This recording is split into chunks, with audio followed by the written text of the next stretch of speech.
African. He doesn't have to speak your language. Before the Europeans came, we had our culture, we had our ways of doing things. Yeah. But you see, in life, you need to advance. You advance at your pace, and then but you have to catch up with the world, right? Just like you talked about the apprenticeship with the Igbo, you know. Yes, it has so many good parts of it. Yeah. A lot of entrepreneurs were built, people became successful, but it also had its own disadvantage. Because in the Southeast, we now had a problem of boy child not going to school. Yes. So that's why we talk about the vocational schools, which will now create a balance. It integrates it. It brings the balance we're talking about. Because okay, you know how to calculate money, but you know how to make money, but you need to calculate the money so that somebody doesn't take advantage of it. Absolutely. You need to know that okay, you can make it better. That the colors rhyme. This happens that way. And even these people you're talking about, they've gone through courses to build themselves up. I tell you, before Ladi Kwali or Nike started lecturing, they must have taken her through some, and then she's willing to learn. Yes. She's open to learn. You see, knowledge, you keep learning every day. Yeah. And you have to be open to learning. And anyone can teach you. True. So, but if you are I'm a professor, I'm a doctor, I have this, you can't, then you lose so much. In fact, titles have blocked us from getting to our place of expression. Yes. Look, you don't have to have all the degrees in this world. In fact, people with degrees, let me tell you, forgive me, how many people with first class have been president of Nigeria? Absolutely no. Do we have anyone? No. Or how many? So the first president that was a graduate was Yaradua. Before we had President Goodluck Jonathan. Yeah. And he has a PhD in zoology. So how come when we had people, professors of medicine and all that, people will have thought they are more serious. They will have been laughing at him when he was going to read zoology. Yes. But success doesn't come by what you read. Yes. You need to apply yourself. You need to be available. You need to be available. You need to be willing. Life is about service. You need to serve. That's the way you get promoted. You need to be humble. That's the way people, I tell you, sometimes people are even threatened by your intelligence. Most times. And they don't even they are already on the edge with you. They're angry because the smartest people, sometimes you see them, they lie low. They pretend not to know even what they know. I'm not saying that that's the way it should be. Yeah. But sometimes we should be open. We should be willing. We should be ready to learn. Yes. Right? The vocational schools, I think that's where we should be going now. Yeah. People should learn something that they can add value to. Yes.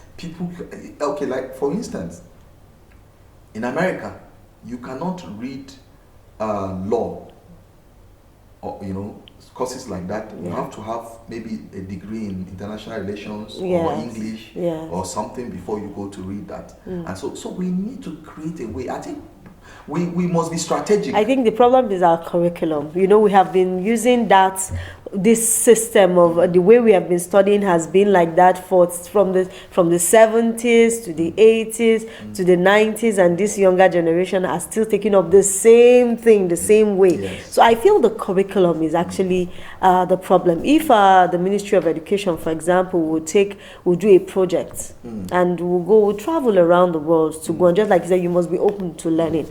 We're not there yet. We're not there yet. We should go out and get I think it's happening already. Let's be fair to the government.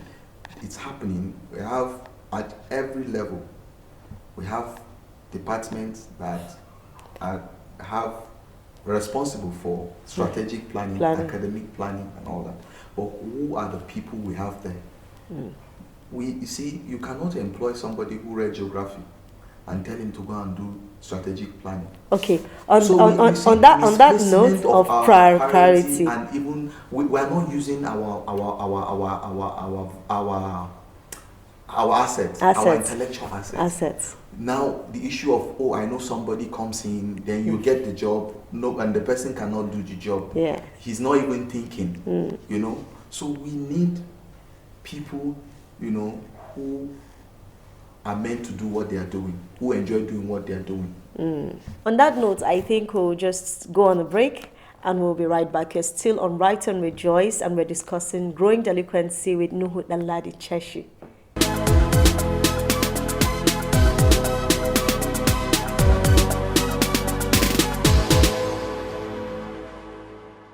You're welcome back. You're still on Right On with Joyce and we're discussing growing delinquency.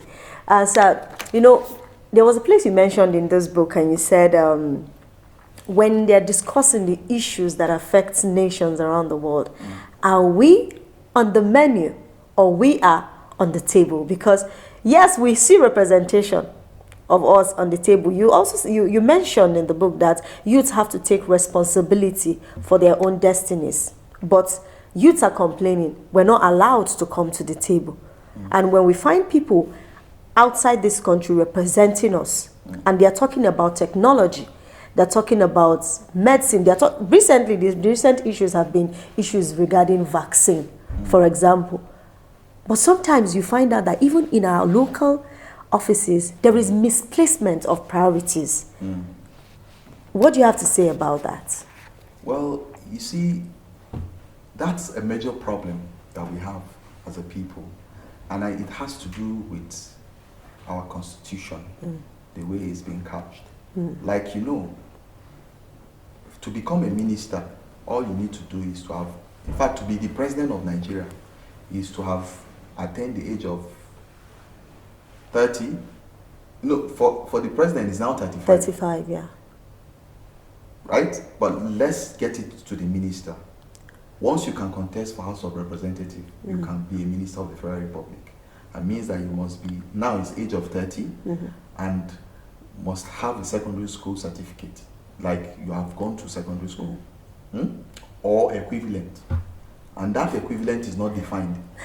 So equivalent can be anything. Can be anything. Subject to interpretation of who is interpreting it. You can have like a catering certificate from a catering school. It's equivalent. So and then once you're a minister, it's now you are qualified to be given any delegated power to act on behalf of the president.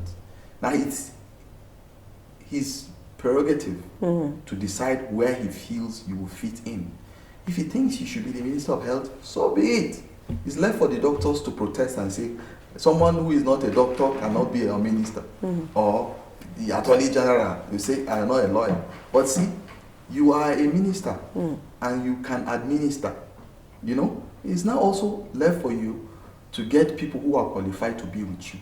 So, and for people who are not, you know, who are insecure, they would rather have people who they feel they are better than to be around them, so that they can be shining. But for people like us who feel that, look, we don't know it all, and you need to have people like Joyce, who you know, who are smart in one field or area that we don't have strength in, that can help us to move to the next level or up shape. Now, when you go to Committee of Nations, where they discuss big issues, yes, everyone there is not coming to tap you or clap for you.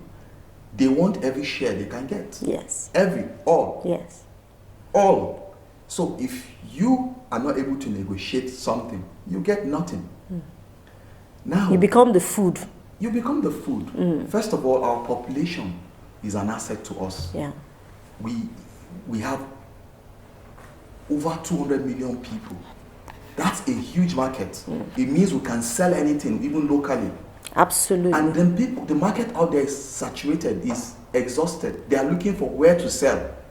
And everybody lives by selling something. Everybody is trying to sell something. So they have succeeded in making you think that you don't have something to even to bring to the table. That what you need is aid. Right? Now, you come, so And meanwhile, what they are looking for is just a platform to come in. Absolutely. Right?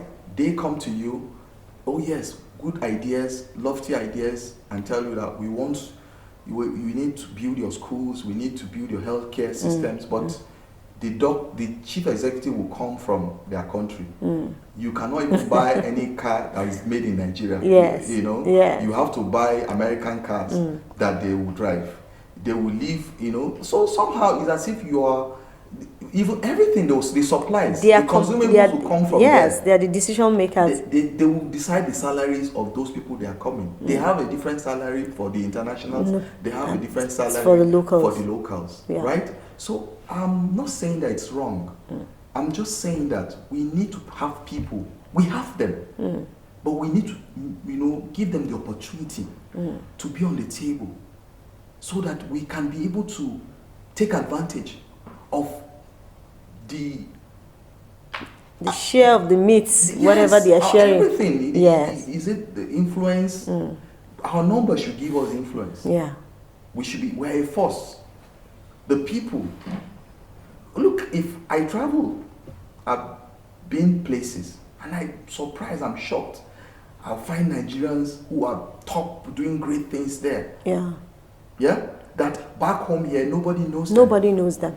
Nobody knows them. But whose fault it is? It is our fault. Yes. Why? Because we don't project the good in our society. But then the people taking, so that there's a balance. There's no time that they give you power. Yes. Nobody is willing to give you power. If you notice, the same people who are in power today, they have been in power since when they were young, much younger, right? At the time, by the UNICEF and the international standard of who a youth is someone who is from the age of 15 to 25. He moved to 30. Now the same people, because they want to be on the table, right? They extend it to 35, 40. As they are growing old, they are increasing the youth cycle. Say life begins at 40. Yes, now recently we had a political party that had a 60-year-old man and 65-year-old man as their youth leader. And he said he's the youth leader. And he was a youth leader. And they have many youth there who say, hey, he's our leader, don't touch him. That's the problem. So it's time for And he cannot even operate his phone, but he's the youth leader. He's the youth leader. And so, we need the youth themselves need to be awake. Yeah. It's not only just to say Sorosoke. What are you soaking? What are you saying? It's the content of what you are sorrowing that matters. Yes. The value you are bringing. And then you must be reasonable. You do not struggle. Because, you see, we should take out anger from